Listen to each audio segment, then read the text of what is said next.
Source একাডেমির আয়োজনে smart tutoring এর ধারাবাহিক ক্লাসগুলো চলতেছে। আপনারা অবশ্যই ভালো কিছু শিখতেছেন। দেখা যাক আজকে আমাদের কি প্রশ্ন থাকে।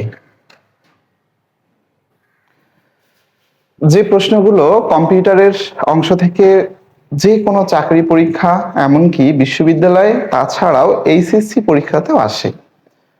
এই প্রশ্নটি এনএসআই পরীক্ষাতে এসেছিল। আমরা দেখি প্রশ্নটিতে কি বলা আছে, নিচের কোনটি আউটপুট ডিভাইস। তার আগে জেনে নেই আউটপুট ডিভাইসগুলো কি কি। কম্পিউটার ফলাফল প্রসেস করার পরে যার মাধ্যমে সেগুলোকে প্রকাশ করে তাকেই বলা হচ্ছে আউটপুট ডিভাইস। দেখি এগুলো মাউস। আমরা গত ক্লাসে দেখেছি এই মাউস দিয়ে নির্দেশনা দেয়া হয়, এটি ইনপুট ডিভাইস। কিবোর্ড কিবোর্ড দিয়েও কম্পিউটারের নির্দেশনা দেয়া হয়, এটি একটি ইনপুট ডিভাইস।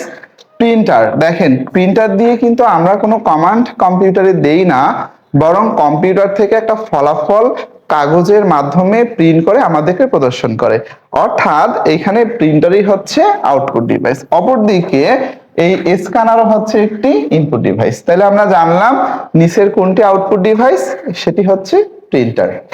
সেই সাথে আমরা আরো কিছু আউটপুট ডিভাইস সম্পর্কে একটু জেনে নেই।